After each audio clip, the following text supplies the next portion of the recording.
Hey yo, Shalom, all praise to Yahweh, Shem Yahshua, Shem Kakadash, and I want to see apostles and elders of GreatMillStone, man, who rule well. And Shalom to all the brothers out there doing the work in sincerity and truth. Just a vid I was wanting to go into, just going to 1 Samuel. And basically, how the Lord, He prefers for you, you know, that He basically has more satisfaction in basically you doing what you're told, following orders, staying in order, staying in line, and doing what you're meant to do, rather than you know, extras that you try and add on top, sacrifices and basically trying to add on additional things. The main thing with the Lord is like He's basically about you doing what you're told, man. And this same thing that extends with Yahushua as well, because Yahushua left instructions, go ye out to the highways and hedges, feed my sheep. All these different, you basically been set tasks by Yahweh Shem Yahushua, by the Father and the Son, and basically that's what I had to do, man. That's what I had to do. So that's what the Lord, what the Lord has satisfaction in when we're doing the work that we've been commanded to do, man. And I'm just gonna go into Saul, because Saul was basically like, he was rebellious. He was a rebellious king back then. It's like in the modern day now, you've got these guys from these different groups basically being rebellious as well, coming against it, and basically a lot of our people as well being rebellious. Because the thing is like they're basically, because more or less what Saul was trying to do, Saul was trying to do it his own way, man. He was a stiff-necked, tall Benjamite nigger, and he was trying to do it his own way. And the same thing with the guys you got now in the modern day. They want to deal with this thing their own way as well. So let me read this. 1 Samuel 15:7. And Saul smote the Amalekites from Havilah unto thou comest to Shur, that is over against Egypt. And he took Agag, the king of the Amalekites, alive, and utterly destroyed all the people with the edge of the sword. But Saul and the people spared Agag, and the best of the sheep, and of the oxen, and of the fatlings and the lambs, and all that was good, and would not utterly destroy them, but everything that was violent refuse that they destroyed utterly. And basically, Saul was commanded to kill Agag. He was commanded also to kill all their shit as well. And the thing is, these are some Amalekites. So you might think, that's one good oxen, that's one good lambs. But for all you know, this guy could be doggy slamming that lamb, man. These are those freaks that will suck on the little boy's cock when they what do you call it, man? When they circumcise circumcise a guy, man. So these guys are completely off, man. These guys are some renegade elements. So that's why it's like,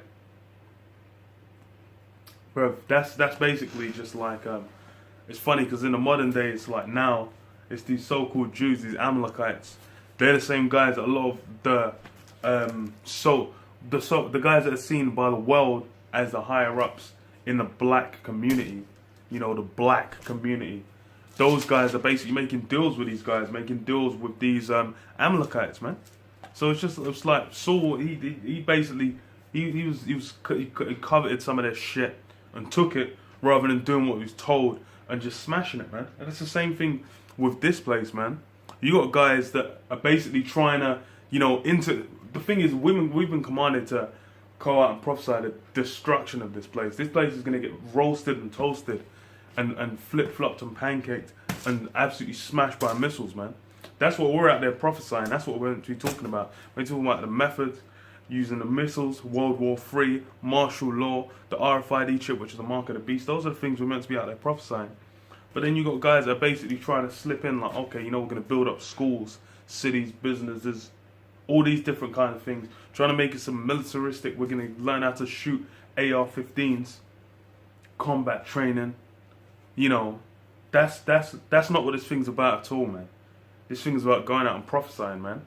The prophets of old may have been able to handle themselves, but their job was to go and tell, hey, whoever was in rulership at the time, yo, your time's up, man. You're through. Okay, let me read on. Verse 10, it says, Then came the word of the Lord unto Samuel, saying, It repent of me that I have set up Samuel to be king, for he is turned back from following me, and hath not performed my commandments, and it grieved Samuel, and he cried unto the Lord all night. So it's basically, it repented the Most High that Saul, against Saul, because he basically was doing his own thing, man. And that's what a lot of these guys try and do. They basically take the truth and try and do their own thing. This truth ain't something you can do your own thing with. This is about following instructions, man. The Lord sends out men to give out them instructions. And this time it was Samuel, man. He was basically the man that was hey, he found the anointing. He sat the king, and he was delivering the instructions of Yahweh Hashem Yahushai. So that's why it's like, bro, and it's same with Yahushai. Yahushai said by the Most High with instructions, but those that follow him, man. But certain things we got to do, man. And that's what you got. You can't make this your own thing, man. You got to do what you're told, man. That's what this is all about, man. Following instructions, being in order, man. That rebellious element shit was that shit is complete nonsense, man. And it says, verse 12, and when Samuel rose up early to meet Saul in the morning, it was told Samuel, saying, Saul, come to Carmel, and behold, he set him up a place, and is gone about, and passed on, and gone down to Gilgal. And Samuel said to Saul, and Saul said unto him, blessed be thou of the Lord, I have performed the commandment of the Lord. And imagine this guy actually, this guy went completely against what he was told to do, and then tried to pay, like just move it off, like, oh yeah, no, I follow that commandment perfectly. Yo, I did exactly what the Lord wanted. Now that's completely off. Bro, come on, man. Full of shit. That's a guy that's full of shit. And it says, and Samuel, so verse 14, and Samuel said, what meaneth then this bleating of the sheep in mine ears, and the lowing of oxen which I hear? And Saul said, they have brought them from the Amalekites, for the people spared the best of the sheep and of the oxen to sacrifice unto the Lord thy power, and the rest we have utterly destroyed. Then Samuel said unto Saul, stay, and I will tell thee what the Lord hath said to me this night. And he said unto him, say on. And Samuel said, when thou wast little in thine own sight, wast thou not made the head of the tribes of Israel? And the Lord anointed thee king over Israel. And the Lord hath sent thee on a journey, and said, go and utterly destroy the sinners, the Amalekites, and fight against them until they be consumed. And then, what does it say there? Yeah, it says, go utterly destroy, basically, because, hey, it's like for what they did back in Numbers, I believe, man, when the Amalekites basically came up against Israel. These guys need to get wiped out, man. That was the judge. Well, it's what's his name, man? Balaam brought it out, man. It's like that was the first of the nations to come against Israel. But your latter end is that that you're going to be annihilated forever. So that's how the Lord deals. And the thing is it was a spirit that obviously he didn't wipe out all the Amalekites then, because they needed to be around for the end times to do what we're doing now. But he's a rebellious fuck. Because he didn't, and the guy even kept the king. I'm like, bruv, you got to annihilate, bruv. That guy, it's like with the Rothschilds, them guys that were the chief heads, them guys have been coming against us the hardest. We're gonna get our savage pleasure out of putting these guys in servitude and then smash them, man. But this guy's keeping him around. Like, man, fuck that guy, man. Especially if the Lord gave you that, because the thing is like, basically, we've been commanded to put their kings in chains and fetters, man. But he got commanded to annihilate them, man. So that means you what? Bro, if you get annihilated, bro, that guy's dead, bro.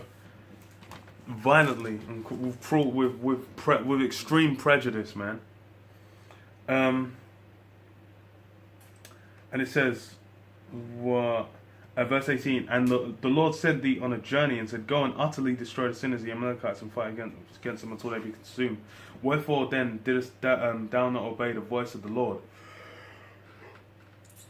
but didst fly upon the spoil, and didst evil in the sight of the Lord? So that's like them guys in the modern day. It's like, okay, let's start cursing out this place. And then, them guys came with them deals, and then they were just like, well, it's going, it's really Israel, with this money, what we can do for Israel is even greater than, you know, what we already do. And, you know, we can do it. That's some BS, man. That's a charlatan, man. That's a hireling. It says, and Saul said unto Samuel, Yea, I have obeyed the voice of the Lord, and have gone the way which the Lord sent me, and have brought Agag the king of Amalek, and have utterly destroyed the Amalekites. But the people took of the spoil, sheep and oxen, and the chief of things which should have been utterly destroyed, to sacrifice unto the Lord thy power in Gilgal. And Samuel said, Have the Lord as great delight in burnt offerings and sacrifices as in obeying the voice of the Lord? Behold, to obey is better than sacrifice, and to hearken than the fat of rams. So basically, obeying the Lord, that's the greatest. Amen. Following the commands, following what you've been told to do, following what your job is. That's what this thing's all about, man. For real. That's like, when we're in this, we've been giving them instructions. You know, the Lord set the men up basically to break the scriptures down to give and giving the instructions, man. So that's what we're meant to be out here doing, man. Rather than trying to set up your own righteousness. And it says, For rebellion is as a sin of witchcraft, and stubbornness is as iniquity and idolatry. Because thou hast rejected the word of the Lord, he hath also rejected thee from being king, man. So you see these guys that set up and do their own rebellious things, what happened? They get rejected by the Lord, man. Because you see them, they're off there, they might flounder for a little bit, then you see them start sinking into the deep abyss of the end, man. You see them on the comment boards, getting into more whacked out and crazy as shit. You know, and that's because the Lord basically cut them off, man. They've been cut off. You know, I'll leave it there, man. So praise to Yahweh, Shem Yahshua, I want to see Apostle of the GreatMillStone, man. Shalom. Shalom.